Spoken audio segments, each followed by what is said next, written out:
Hello and welcome to In a Nutshell. There has been so much news in Bitcoin this week. I have just done the biggest newsletter. I've been doing a newsletter for a year and a half now, consistently every week. And this week was the biggest I've ever done. So I'm pretty excited about this one. And I'm just going to walk you through it. Let's get into it. Okay, this week it was called UK pension fund adds Bitcoin because this is huge news. But actually, let's just dive into it. Let's keep going down. So, all of this, and I've just put a message at the top here, and it is just saying that we are taking things at the Bitcoin Collective up a gear or maybe 4 gears. So we're building the home of everything for Bitcoin because our podcast is now back and we've got some insane, really insane, actually, guests coming on the show. So I'm very excited about that. But we've also got this newsletter, which has got about 6,000 people that read it each week. And we now are putting articles on the Bitcoin Collective. And we've got education with our education platform, Genesis. So I just put a message in here to get people to help us out and share this of what we're doing. And the podcast is back. We are going for top spot in Bitcoin. But let's get into the news of what has happened this week. I put my little quote in there every week. I just put in nothing is impossible. The word itself, I'm possible. That's a bit cringy now, I actually think of it. But the first bit of news this week was a UK pension fund adds Bitcoin. And this is the first time that we've seen an allocation to Bitcoin in a pension scheme in the UK. And this is huge news. And Cartwright were the ones that advised on this and educated the scheme about Bitcoin. But the cherry on the cake was that the scheme is actually holding Bitcoin and they are holding the Bitcoin in an institutional multisig. But I've got even more news. Is at the bottom here, you can see that it says, tune in to the Bitcoin Collective podcast this weekend as we drop our episode with Sam from Cartwrights. When I release this, I will have already released the podcast.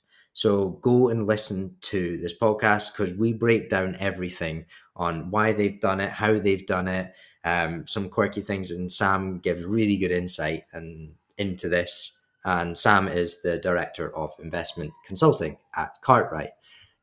Such an interesting chat and such a great guy. Please go and check that out. Okay, next one is Strategic Bitcoin Reserve. This was the really big news in America. So after Trump got elected, Senator Cynthia Lummis reaffirmed plans to establish a strategic Bitcoin reserve. And this is an act that she proposed back in July. And what she put on X was, we are going to build a strategic Bitcoin reserve, just reaffirming it. But this act is directing the Treasury to acquire 1 million Bitcoin over 5 years, which is really, really big news for a nation, global power of America to be saying that they potentially are going, like, who knows if this will actually come to fruition, but to be actually actioning this, and Cynthia Lummis has always been fighting for Bitcoin. It's just very interesting to see now that we've gone from smaller nations dabbling in Bitcoin, obviously El Salvador. You've got lots of other nations like Bhutan, and so be it. But now we've just like gone from smaller nations right to the top nation now saying that they potentially will be buying Bitcoin as a reserve asset. This is huge news, and nobody really knows if it's going to happen, or how it will actually come into play. But there is a great Bitcoin Policy Institute report on this. which you can find on our newsletter. I will link that below if you want to look at it. Bitkey have just been named, so they are a hardware custodian or non-custodial hardware for Bitcoin, and they've just been named as the Time Best Invention of 2024. So this is a block company which is owned by Jack Dorsey, who's a big advocate for Bitcoin, of course. But they've also just published a white paper, which they're very much about building in the open, which is why I personally like them so much. But it outlines a novel design for smartphone-based Bitcoin wallets, and it's just a very interesting read. And they want feedback on this and see if they can get feedback and how people like, or any input from people, or yeah, you get the message. You can find it there. This was also big news. You can see why, like, I'm excited, and why the newsletter is so bloody big this week. I had a lot of fun writing this. This week, also, the Germany's largest telecommunications company, which is T-Mobile, I believe, or whatever T-Mobile trades under, or whatever T-Mobile is owned by, just partnered with Germany's oldest bank to mine Bitcoin, and they're doing a pilot project called Digital Monetary Photosynthesis. And this is big that two giants in Germany are coming together. They understand Bitcoin and Bitcoin mining, and we're seeing that convergence of energy knowledge, finance knowledge, and Bitcoin. Like, this is what I've been waiting for. Not this specific partnership, but that understanding, because then it helps debunk all of this FUD, all of this like misinformation around Bitcoin and its environmental damage, which has damaged Bitcoin over the years for so long now.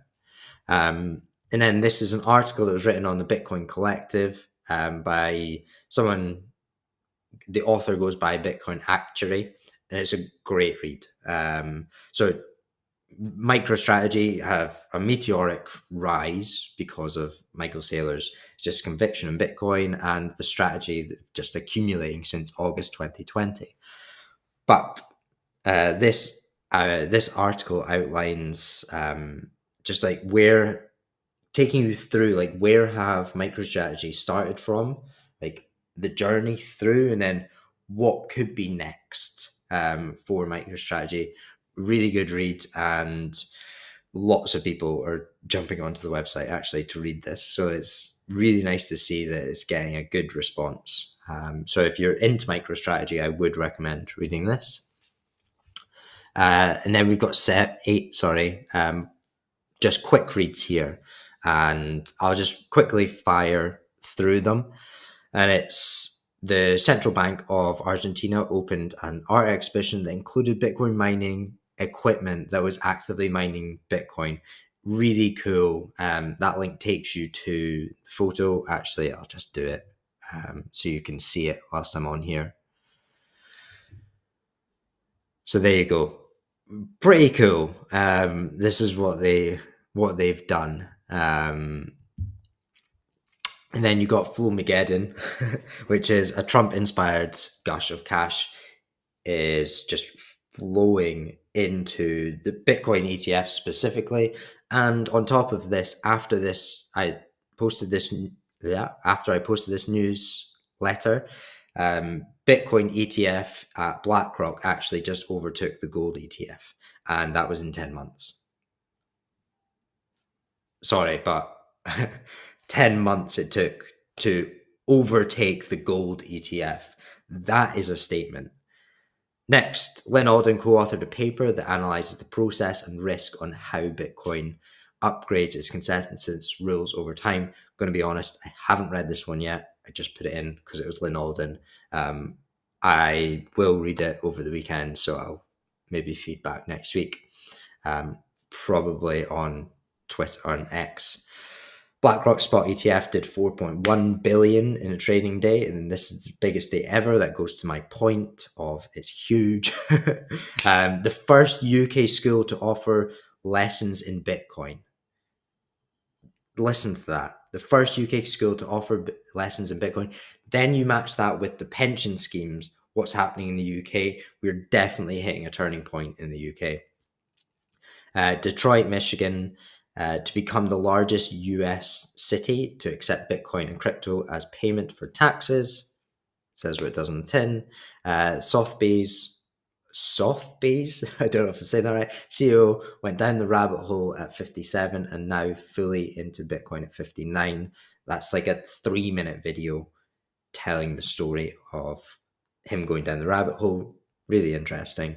And then lastly, but not least, Chinese TV reporting that Trump will make the US the world's crypto capital and establish a strategic Bitcoin reserve. Now, this is actually in Chinese, but I've added this in because I just want to show that that news is going around the world and other countries are listening to what the US are doing and potentially going to do with Bitcoin.